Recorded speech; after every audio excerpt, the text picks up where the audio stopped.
The Shintaro Higashi Show is sponsored by Judo TV, your premier destination for live and on-demand judo coverage. Never miss a throw. Higashi brand. Train hard, live strong, wear Higashi brand. Hakuin AI. Hakuin AI helps you measure, predict, and solve customer churn. Visit Hakuin AI and start your free churn audit today.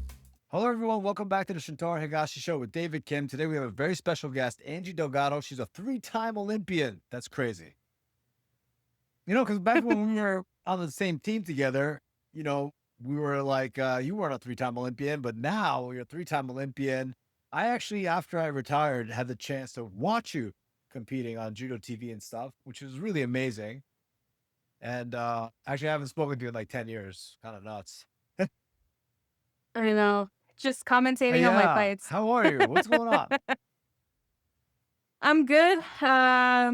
Well, I'm 6 months, well, a little over 6 months pregnant now, so I haven't been competing or doing much judo. I go to the dojo and tell other people what to do, so that's been That's fun. exciting. Are you still in But the game? Like, what is yeah. your capacity with judo these days? Like, are you running a program out there? Do you want to get back out there again? Or Ooh, yeah.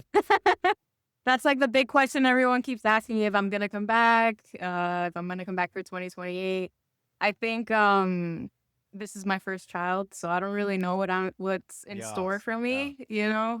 But I'm kind of seeing how it goes. I mean, my plan was to kind of continue this year. I competed in Paris, but at 57 kilos instead of 52, which anyone that knows me knows how hard it was for me to maintain Yeah. 52 kilos for 4 quads.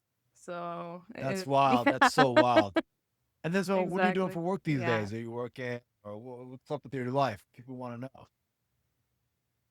Yeah, right now I'm not working. I was gonna take a job with the city of Miami, but because of how the government is right now and everything, they kind of have a Yeah. hold, a freeze on some of the government jobs here. They've had to let a lot of remote workers go, so I'm kind of in limbo right now, which didn't come at a bad time because I'm letting Yep. Alex, my husband, kind of carry it for the both of us. Awesome. He's Does he working work in hard. judo? No. He works the same. He works for the government. He Cool. works for the city That's of gotta Miami. be crazy, right? Yeah. He has a Yeah, big big boy boy job. job. That's gotta be Yeah. nuts. Go from like professional athlete to like, all right, now I gotta get a job. That's gotta be crazy, right? Exactly. You miss training? Yeah. I mean, luckily, I do a lot. Luckily, I finished my bachelor's before Nice. Tokyo, Yeah. before 2021. Yeah. So I always have that to fall back on, but I miss bet. judo, man. Yeah. I miss it. I go to the dojo at least like once or twice a week, and the last time I went, I did like a little bit of uchikomis, but it's Nah. a sauna Yeah. at Kitsusai. Like it's freaking Yeah. It's gotta burning be in fun there. to watch So Chris Velasco now doing the thing, and right, you must be like, oh man, I want to work out, right? yeah, I remember when he was born, so it's super weird for Ah. me, but he works so hard. You know, everybody at the dojo Oh works yeah. so hard. Dominic Rodriguez too. He's coming back from Yeah. ACL surgery and stuff, but I think our kids, like, they really want it. They're hungry, and that's what kind of always set them How's apart, Adonis doing? Is he still you around know, in and judo or? he helps. He comes to the dojo because his wife is still active. Yeah. She's still competing too. She's a 2-time Olympian from Panama, Christine Okay. Jimenez. So yeah, so she's still active. So he'll show up to the dojo, do a little bit of Nice. randori. No warm up, just straight Yeah, randori. he's a freak too, man. He's so Yeah. good. So today we're Yeah. having you on But because yeah. you're running for a position with USA Judo, and you kind of wanted to get the word out, and you have some ideas and visions that you want to share with everybody. So what is your vision with USA Judo and this position? So I actually got invited in January along with Marty Malloy.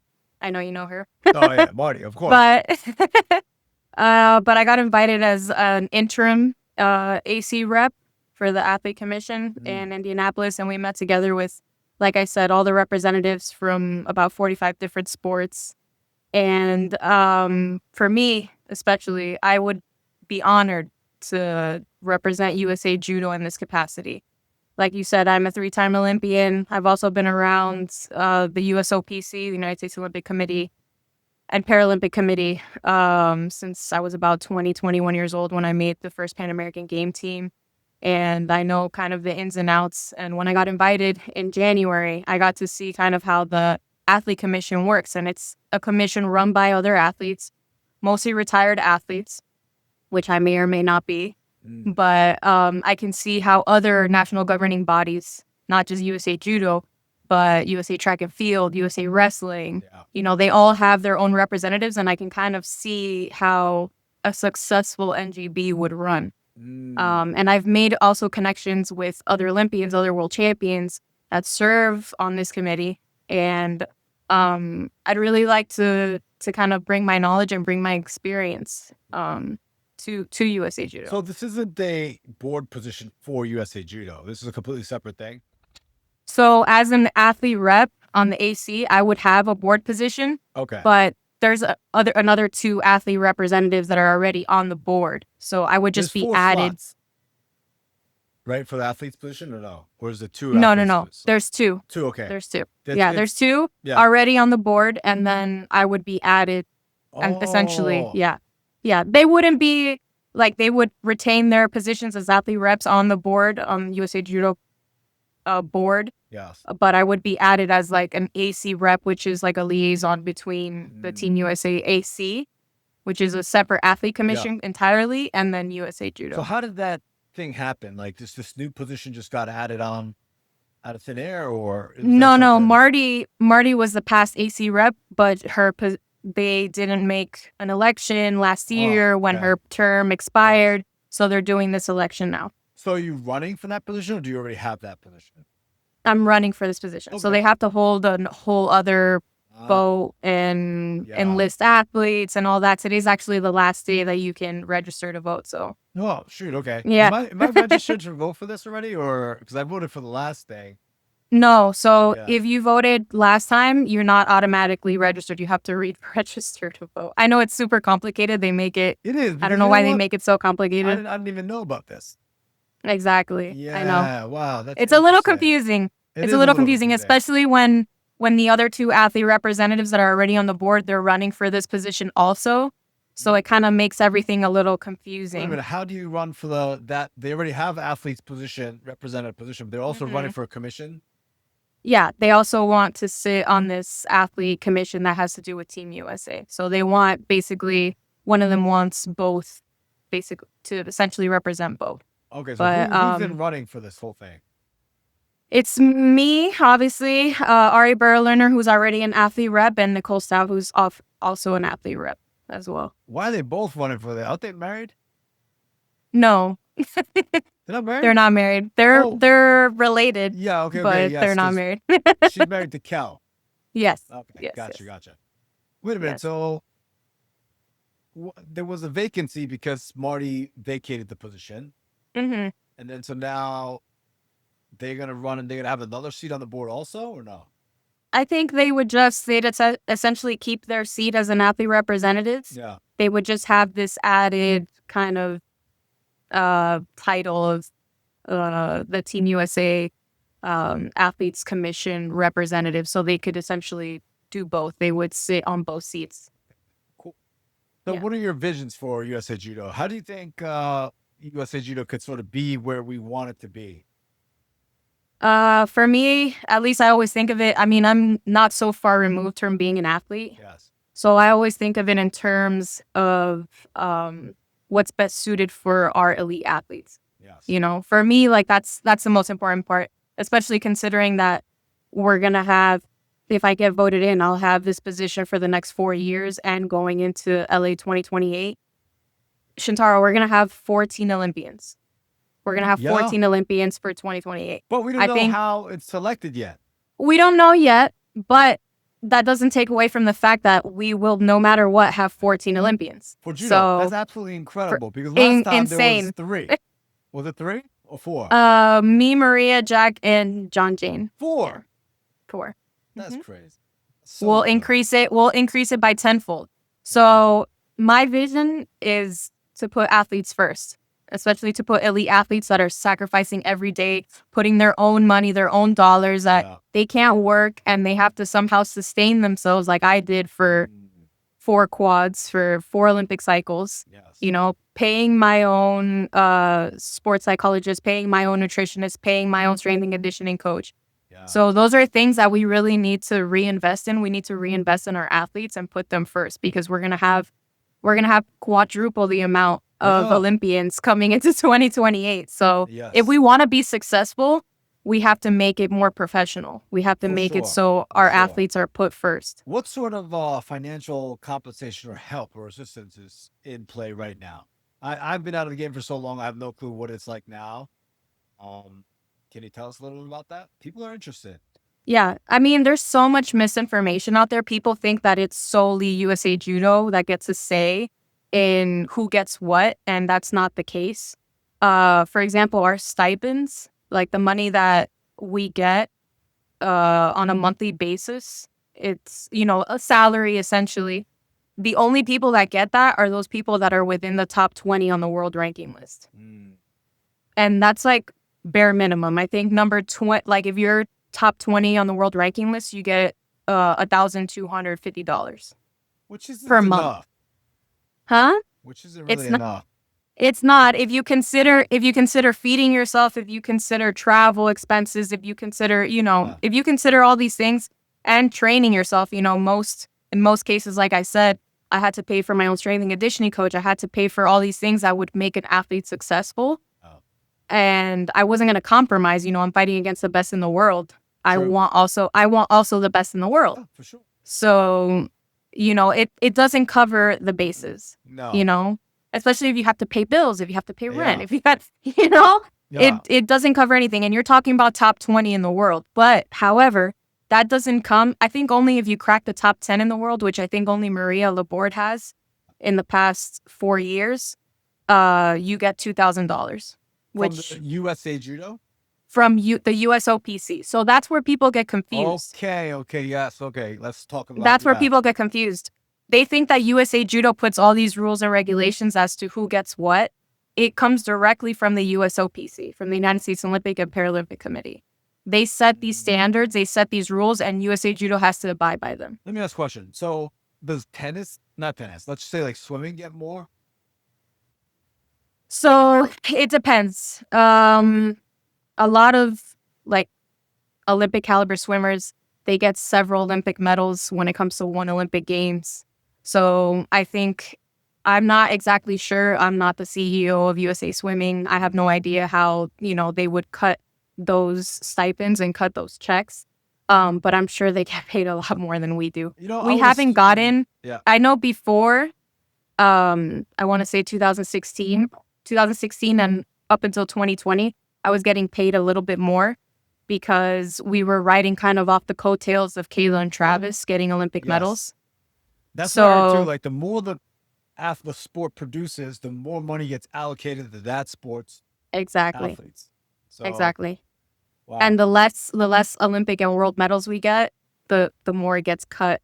Of course. Just keeps getting cut and cut and cut. Even like the New York Athletic Club also, like if they don't produce world champions, Olympians, and national champions, like they just keep cutting the funding and then giving it to rugby or track or something like this, you know? Water polo. Water polo, it's hard to live in New York Athletic Club. They have a good program, you know? Hard to compete against that, right? They're like 3-time consecutive Olympic champions, the women especially.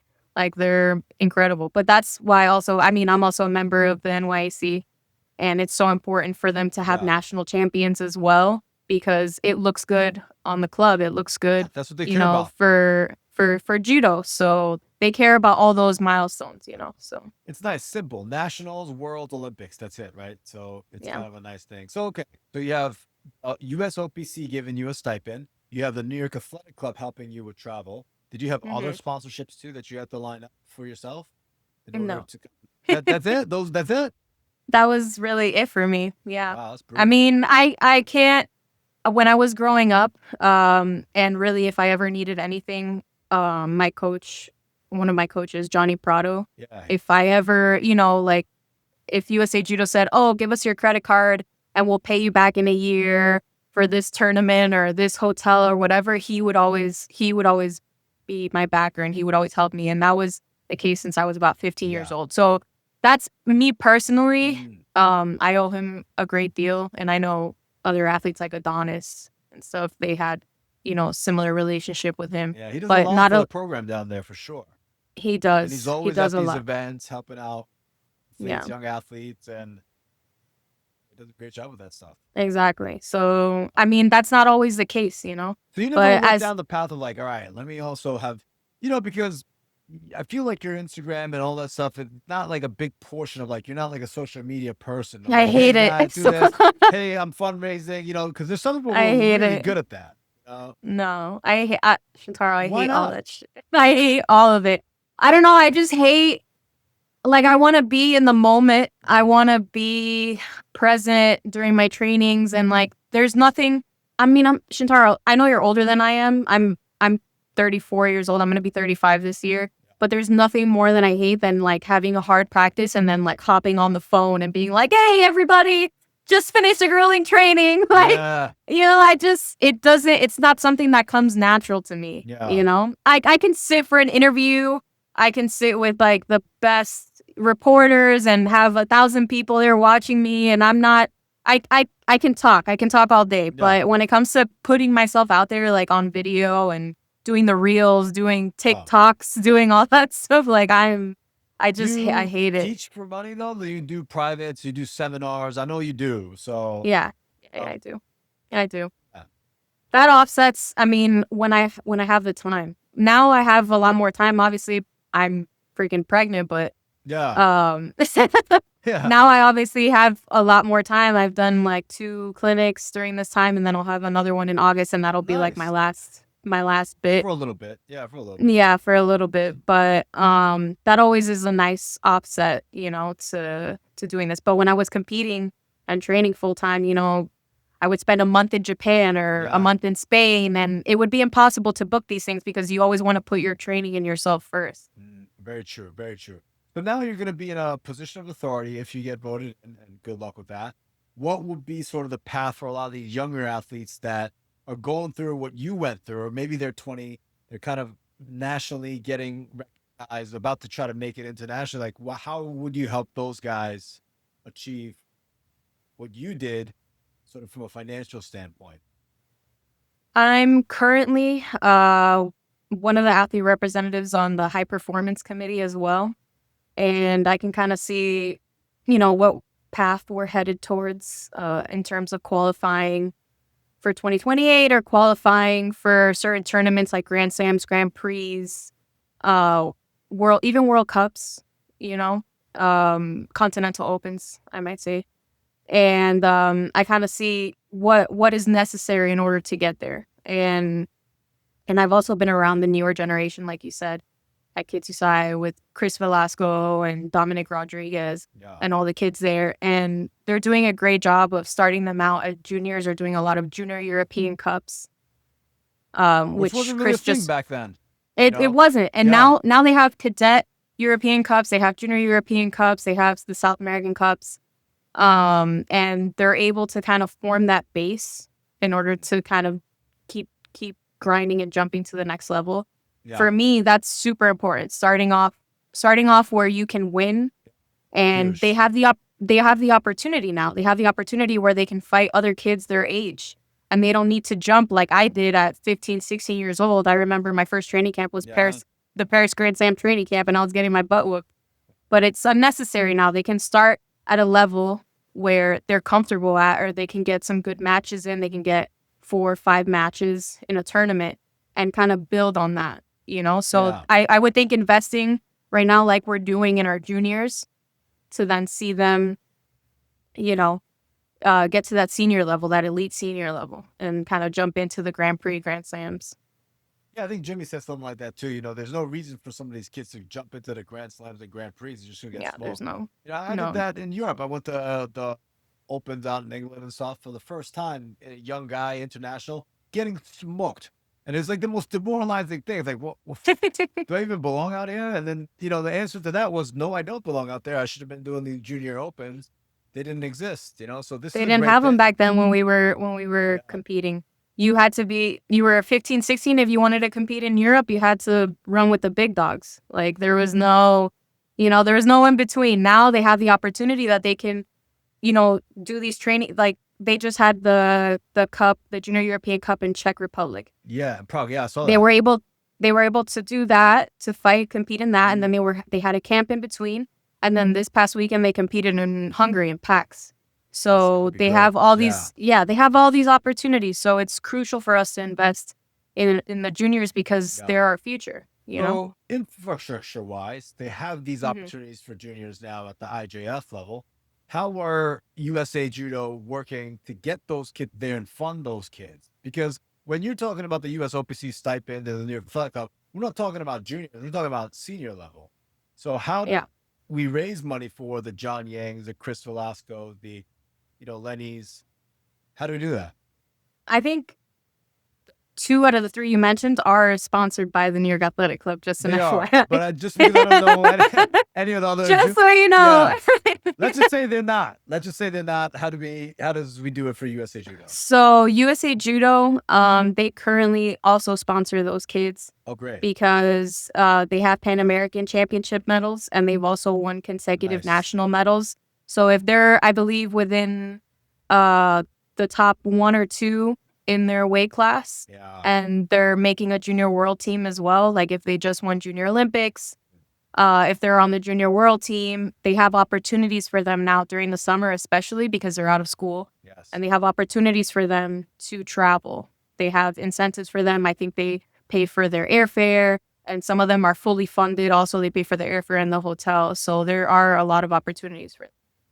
What is a good number to give these athletes, you think? Like, what do you think is a good, reasonable number? We talk about like more money for the sport, more money for the athletes, like, and then we hear numbers like, oh, if you're top 20 in the world, it's $1,200 a month. Top 20 in the world is really hard to do in judo. Yeah. You know how competitive judo is? You know how it is. If you're listening, I know. Top 20, You don't have to tell me. No. You don't have to tell me. I mean, a lot of my friends call me a judo snob because I think judo is the hardest sport in the world. So And hard. especially, I always compare it to other combat sports like wrestling, like taekwondo, like boxing, and just the sheer amount of competitors there are in any given Grand Slam, in any given World Championship. I'm not talking about this year because we're kind of in a layoff year. Not a lot of the heavy hitters have come back. They're taking a year off to then, get ramped up again to qualify for the next games.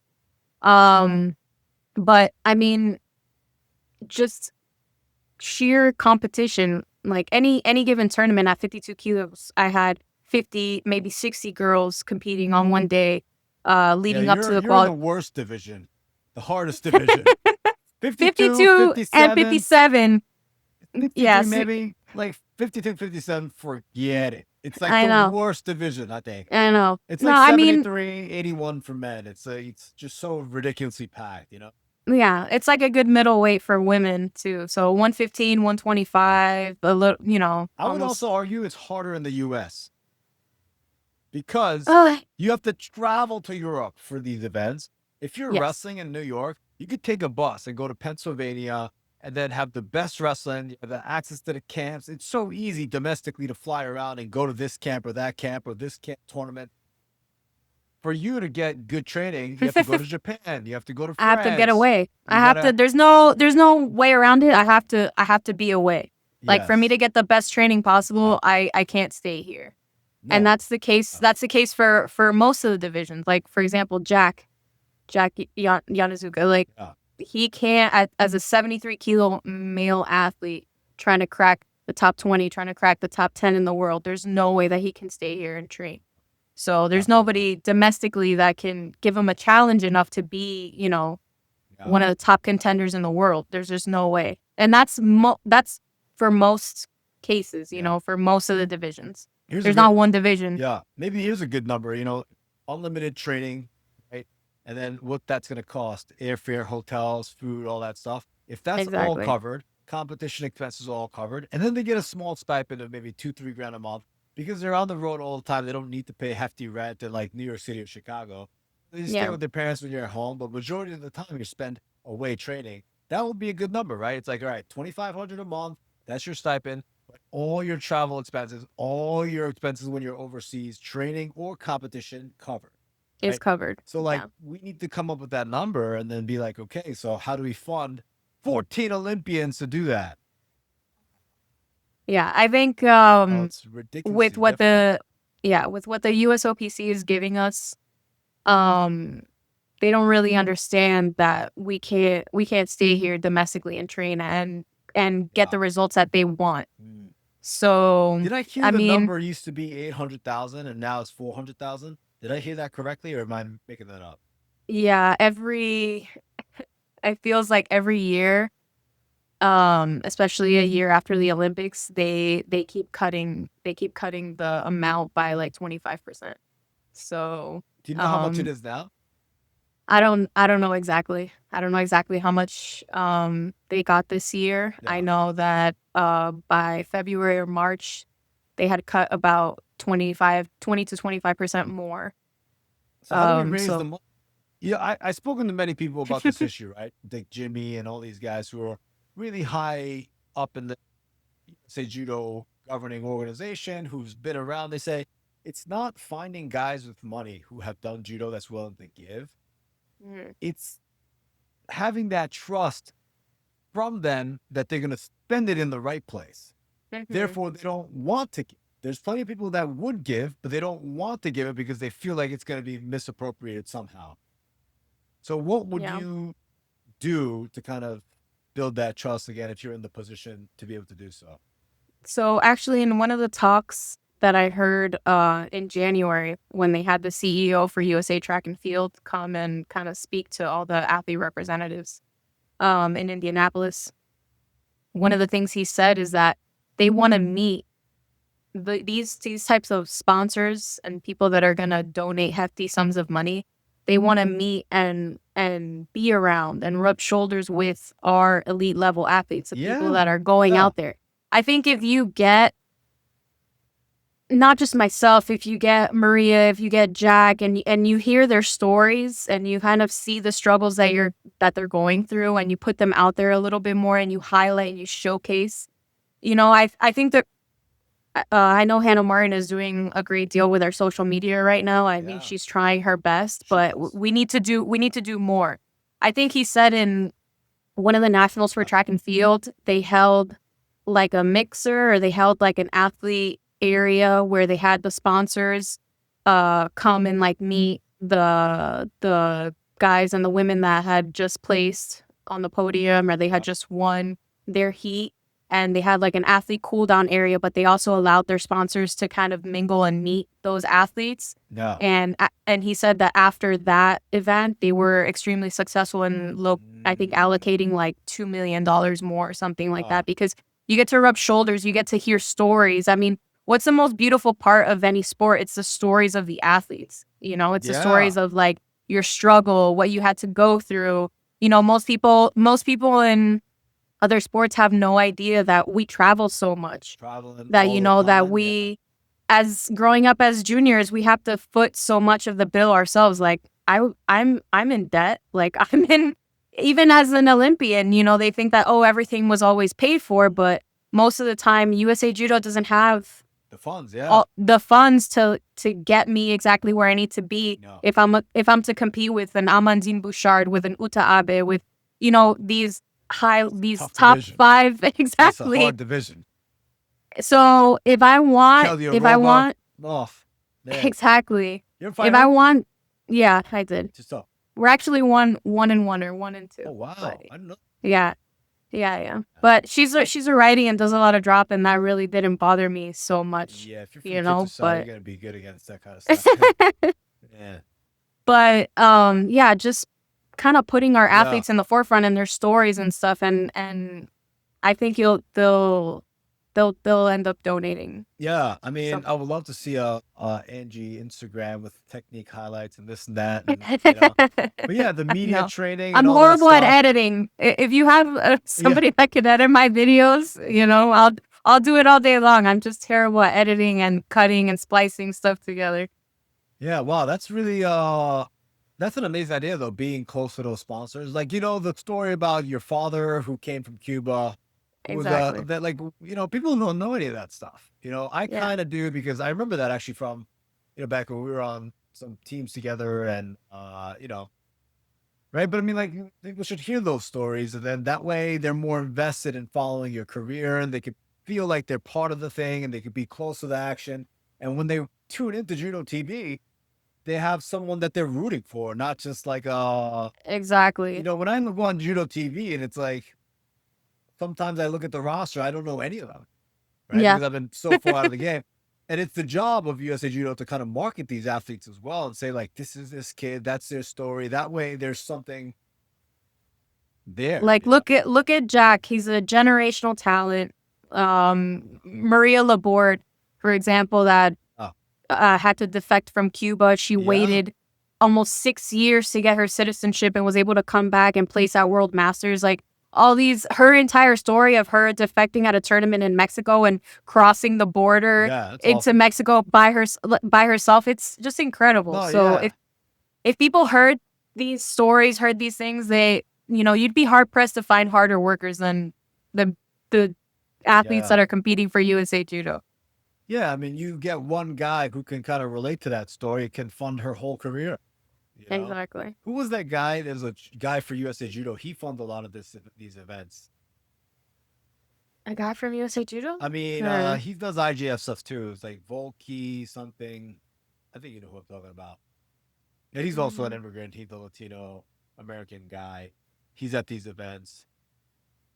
But like for him and Maria to kind of mm, get together and speak at one of these events like you're talking about, yeah. like that's the thing. So would you do that if you were on the board? Oh, 100%. If it meant getting more funding, if it meant getting more money for the athletes, if it meant like better conditions for them, the athletes that are, 100% in it, that this is their entire life because I it have an was, idea. Can I float an idea by you? yeah. I just did an episode with the guys who run the veterans. Ray hmm Marquez, you know him? I think so. Yeah, so he runs USAVeteran.com. He runs all these events for Okay. veterans. He's pro, like, hey, and he has a roster of veterans that compete and travel internationally. And then I was a hmm senior level athlete. You're like, these old guys, whatever, right? No. But let me tell you something. They have disposable income. They have tons of Mhm. money. And when you're at one of these events, and then they do a little bit of a mixer, current national level athletes and the veterans athlete, and they can kind of mingle, right? Because the veterans Yeah. athletes love the senior athletes, but the senior hmm athletes give no respect to the veterans athletes. Because And they haven't been there yet. They they don't haven't been there know. yet. They Yeah, have banged exactly. up knees, their back hurts, and they're still doing it. And let me tell you A hip something. replacement. And the biggest difference between those two generations is the athletes are broke and these guys have money. And these athletes over here at the veterans level, they just kind of want to be a part of it and they want a little bit of validation. I think that's the perfect mixer, right? Because Yeah. then you get guys like Billy, you get guys like Billy Gavigan. I don't know if you know him. Ray hmm Marquez, they're at the tail end of their career. They're selling off assets because they're like, we don't really want to work anymore. hmm All they want to do is like give back to judo, but they don't really know exactly how to do it. That's the hmm perfect mixer, I think. That's a really good idea, actually. Yeah. And I always say, people always ask me like, "Oh, why don't more former Yeah. Olympians want to get involved in judo, want to stay involved with USA Judo?" And the answer is always like, "Oh, they're so fed up by the time that they finish their own careers, like they want nothing to do with the sport anymore." And that's really sad for So me, sad. Yeah. especially because I'm dying to get back out there. Like I love judo Oh, so much. It's been the one constant in my life yeah. since I was a kid. So I do want to give back. If I can contribute monetarily right now, maybe with my time and with my experience, but I do want to give back. And I think kind of reaching out to these former Olympians, maybe Yeah. that they don't have money, but they have other Yeah. sources of, resources, and kind of like bringing them back and getting them more involved too, I think would be amazing. Yeah. I think having a mixture, like you just kind of mentioned, that's a great idea that, Mm-hmm. you drew on your experience from being in that position that you were in with the track and field CEO. Mm-hmm. Like that's a huge one, I think. They have, I mean, all those successful national governing bodies, like you mentioned, USA Swimming, USA Track and Field, even USA Wrestling, they know how to bring in people that want to invest. It's the old guys. I was just doing a thing with Cornell Wrestling, right? I went over there to translate. Ray Higuchi was an Olympian for wrestling, and they needed a grappling dual language person to kind of translate. So I was there, and then they had these things where these older guys who are alumni who have been out of the sport 34 years, they're in their 50s and 60s. They're just doing well, just working. They just want to be a part of the program, and they interact with the current athletes. And some of these guys are still competing at the masters level, and like that's just they have this like relationship. You know what I mean? I think it's a two-way thing, because these old guys want to be around, the athletes, and I think the athletes need to want to be around those older veteran guys too. I think some of them don't realize, it's like a symbiotic relationship. You gotta. It should be. Burt Mackey. Yeah, of course. Because he competed in the nationals, won like 9, veterans. And when I was in my 20s, and he was coaching us we went to Brazil for like a USA versus Brazil thing. And then he was like, yapping away about veterans, and I was like, oh my God, shut up, that doesn't count, because we've been there, Yeah, but I mean, they just want to stay involved in the sport. Like they love judo so much. They love judo so much, and I think because since I'm at the tail end, I'm getting old, and I can relate now, age-wise. I am technically. When the minute that I turned 30, Herman and Johnny would not stop bothering me about that. Yeah. So I was like, actually, technically, you have to be a year out of fighting on the IJF circuit in order to fight veterans. So not yet. I didn't know that. Not yet. Yeah. Nice. Yeah. Well, that's amazing. Well, good luck with your election. So when is the vote end? So the voting will happen July 22nd through the 24th, and today is actually the last day to register to vote. So you have to get your ballot. You can go to usajudo.com and you can register to vote. Make it out. I know, but those people that do have their ballot, I mean, you can make your choice. Any last words for the people who are listening? Just that I really truly love judo, and I want nothing more than to see USA Judo succeed, especially for the athletes, because those are the people that give their all. It's their entire life, and my entire life for so long, for the better part of 15, 16 years, was the sport. I was all in it, and I want to help represent those people. So thank you so much, Angie. Thanks, Shintaro. And where do they find you on Instagram? At Juji, JUJI_Angie, ANGIE. Juji Angie. Yes. But you're not huge in Newaza. I mean, you do Newaza. That's the irony of it. Man, I was like 17 or 18, and I was like, what rhymes with Angie? And is a judo technique. I was like, Juji Angie. It's funny, I'm on Instagram, and your stuff pops up every now and then. It says Juji Angie. I'm like, I don't think I've ever seen Angie hit a juji. Like that's not. Hey man, hey. Towards the end, as I got older, I relied a lot more on their Newaza stuff than just I was like, because when I was younger, I was like, I just wanted to go for the big beautiful throw. You just want to slam somebody. For sure. So I didn't really pay attention too much to any of the groundwork aspects, and then actually when I got together with Alex, he's like, you're like amazing Tashiwaza, like you're like lights out, and then you're like a green belt in Newaza, so we gotta work on that. So yeah, because of him. New York, right? Isn't he from? He is. Yeah, he is. Was it? No, he's from Utica. Okay. Utica, New York. Yeah, upstate New York. Yeah. New York State, not New York City. We're real New York down here. I always talk crap to him because he's always like, "Oh, I'm from New York," and people assume like Manhattan, and I'm like, no. Yeah. No. Yeah, one of those things. But yeah, nice seeing you, Angie. Thank you so much. All right, Shintaro, thanks. Yeah, good luck with everything. Thanks, Shintaro. Yeah, it was nice talking to you. Bye.